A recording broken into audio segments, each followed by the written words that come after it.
Възможно е това видео да спаси нечий живот. Когато Остин и Аби Конър заминаха на ваканция в Мексико със своите родители, те очакваха седмица, изпълнена с забавление и пълноценна почивка.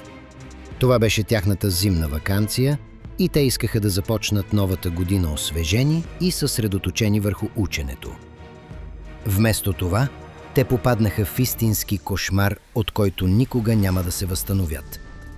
Щастливият семеен живот, който имаха преди, приключи само няколко часа след кацането им в Мексико. Властите твърдят, че това е просто нещастен случай. Но наистина ли е така? Делото на семейство Макголън. През януари 2017 година Джон Макголън и Джини Конър планираха семейна почивка с децата си Аби и Остин в Мексико. Те избраха хотел Параизо дел Мар, разположен в доста популярния туристически район Плая дел Кармен. Джон и Джини седяха във фоайето на хотела. Топлият бриз и прекрасното време им позволиха да си отдъхнат от студената и влажна зима в щата Уисконсин, откъдето бяха дошли. Двойката разговаряше за това какво ще вечерят.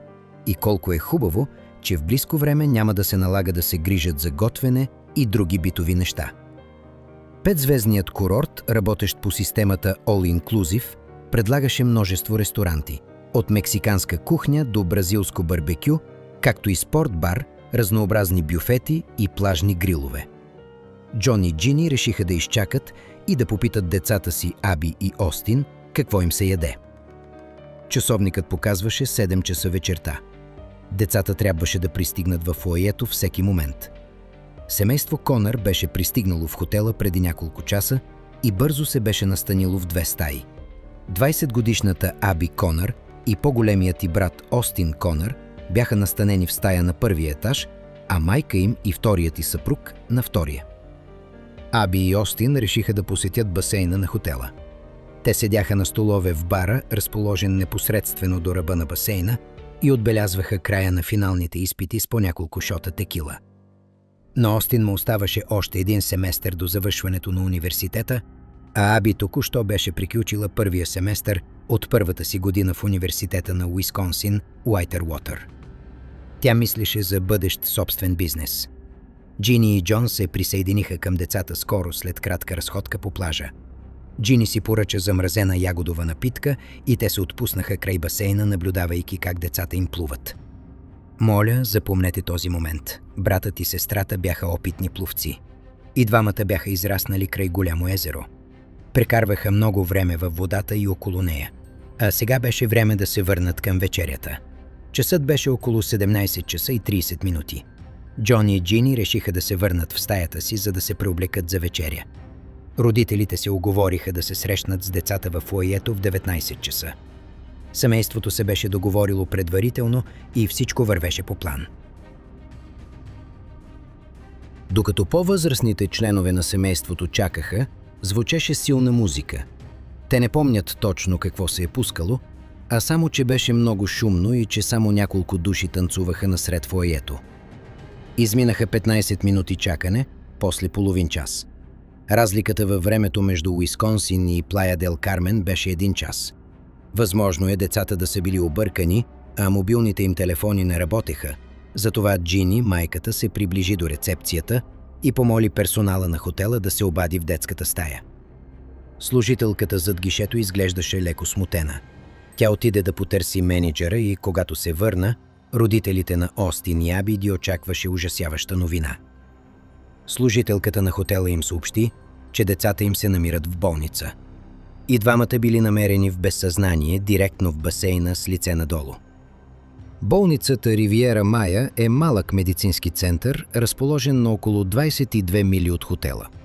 Това не е най-големият център за спешна помощ в Плая дел Кармен, но беше най-близкият до групата курорти в северната част на плажа, в която се намираше и Параизо дел Мар, където беше отседнало семейството.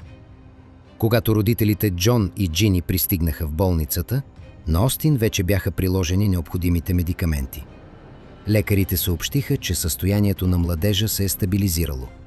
На челото на Остин имаше голяма подутина с размер на топка за голф и той беше получил силно сътресение на мозъка. Но за щастие беше в съзнание и щеше да се оправи. Перспективите за Аби обаче не бяха толкова добри. Тя беше на апарат за изкуствена вентилация на белите дробове. Нямаше реакции на светлина, допир или болка. Аби беше изпаднала в кома. Аноксия, черепно-мозъчна травма и мозъчен оток по-късно бяха описани в медицинските доклади, както и сериозен недостиг на кислород в мозъка и възпаление. Местните лекари се подготвяха да транспортират Аби в болница в Канкун. Оттам тя беше прехвърлена със самолет в медицинския център Броуърд в щата Флорида. След няколко дни изследвания, лекарите в САЩ потвърдиха заключенията на мексиканските си колеги. Мозъкът на младата жена беше напълно мъртъв. Няколко години по-рано, през 2015 година, когато Аби току-що беше получила шофьорска книжка, тя беше заявила пред семейството и близките си, че след смъртта си иска органите й да бъдат дарени на нуждаещи се. Няколко дни след трагедията през 2017 година, семейството реши да изключи системата за поддържане на живота. След трагедията, Макгоуанови, разбира се опитваха да намерят отговори. Не бяха изминали и 2 часа в курорта, който изглеждаше безопасен и спокоен, когато децата им попаднаха в ужасяваща ситуация. Впоследствие те загубиха дъщеря си. Нито ръководството на курорта, нито полицията, нито медиците, нито дори ФБР предоставиха информация, която да помогне на родителите да разберат защо са загубили Аби. В свидетелството за смърт се посочваше, че това е било случайно удавяне, но Макгоуанови отричаха тази версия. Възможно ли е Аби и Остин да са се напили толкова много за 1 час преди срещата с родителите си, че Аби да се е удавила във вода с дълбочина до гърдите, незабелязано от персонала и туристите? Възможно ли е всички да са изчезнали толкова бързо? Къде бяха свидетелите? Последното, което Остин помни, е разговор с непозната двойка в бара. Наоколо имало и група млади мъже, които скачали с салта в басейна и пиели. Когато компанията поканила него и Аби да се присъединят към групата и да изпият с тях по един коктейл, те се съгласили. И това било всичко. Напитката приличала на Йегербомб, порция Йегермайстър, обикновенно смесена с бира или Ред Бул. Но не съм сигурен, казва Остин. Следващият му спомен е как се събужда в линейка. Учил съм в колеж 5 години и преди съм изпивал доста алкохол наведнъж, казва той. Остин заявява, че нито той, нито Аби са приемали каквито и да било релаксанти или други таблетки нито в самолета, нито в Мексико. При ръст 1,87 м и тегло 72 кг, той не може да си представи, че е бил толкова пиян. Във всеки случай, той не се е чувствал така. Да знаеш, че сме станали жертви на някакъв болен човек, който ни е надрусал с забранени вещества, е почти сюрреалистично, добавя Остин. Токсикологичните доклади на медицинската клиника в Плая дел Кармен показват, че нивото на алкохол в кръвта му е било 0,26, което е повече от 3 пъти над допустимата граница, считана за нарушение според законите на щата Уисконсин. При Аби стойността е била 0,25.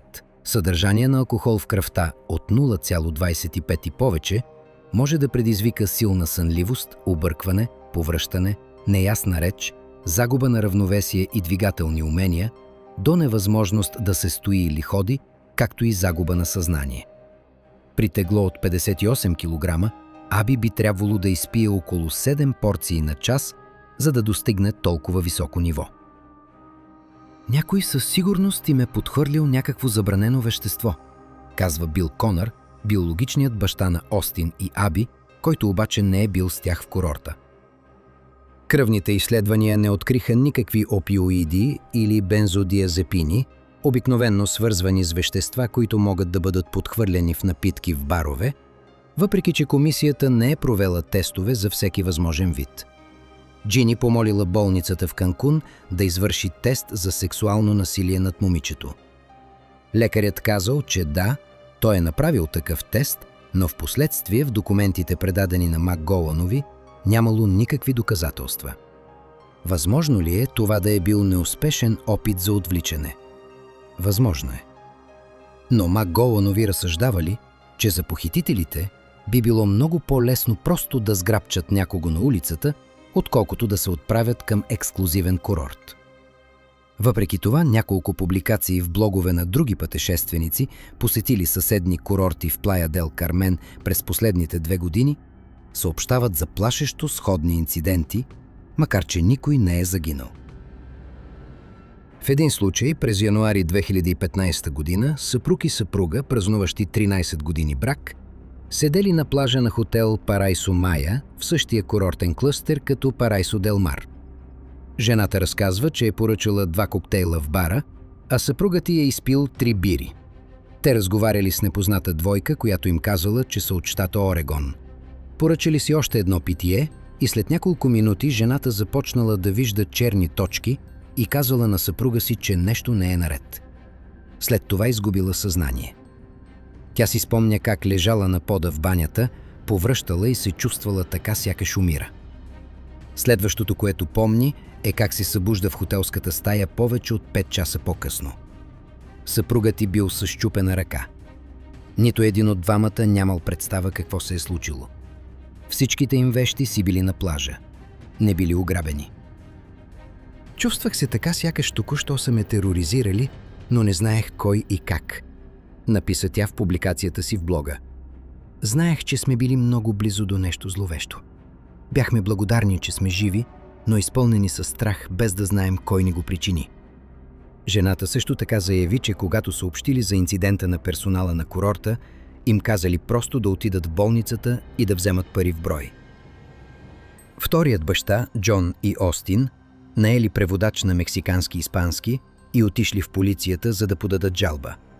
Но полицията силно се противопоставила на започването на разследване, настоявайки, че Аби просто е потънала случайно. Как са могли да твърдят подобно нещо, без дори да разпитат служителите на хотела, които са открили брата и сестрата, остава неясно.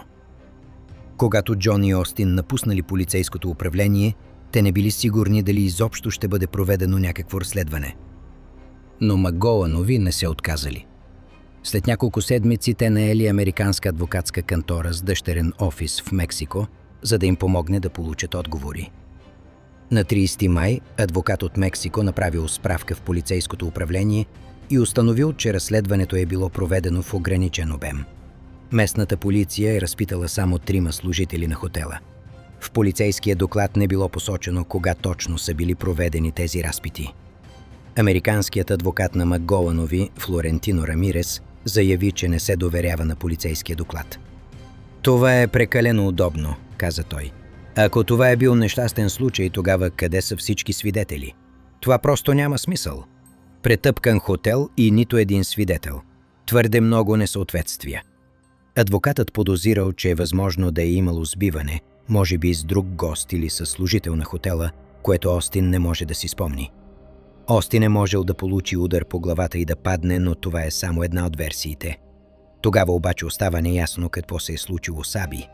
В полицейския доклад не се съдържат никакви показания от гости на хотела, бармани или от жената, която според информацията е предупредила персонала на хотела, след като е видяла, че Аби и Остин не могат да излязат от басейна. Докладът не съдържа и ключови подробности от медицинската клиника, в която Аби и Остин са били откарани с линейка. Показанията на 3 служители, менеджера на басейна и 2 охранители, сочат единствено, че те са пристигнали на мястото на инцидента, извадили са момичето и момчето от водата и са направили изкуствено дишане на Аби. По техни думи, тя е била в безсъзнание, с нисък пулс и е отделяла пяна, излизаща от устата и носа й, докато са се опитвали да я свестят, а Остин е започнал да се движи и да изплюва вода, когато са го извадили. Според тези свидетели, Аби е била забелязана пияна в 19 часа и 3 минути, седяща на ръба на басейна, където дълбочината на водата е била приблизително 1 метър и 20 сантиметра. В доклада не се посочва кой всъщност е видял брата и сестрата, нито са посочени имена и фамилии. А какво да кажем за видеонаблюдението?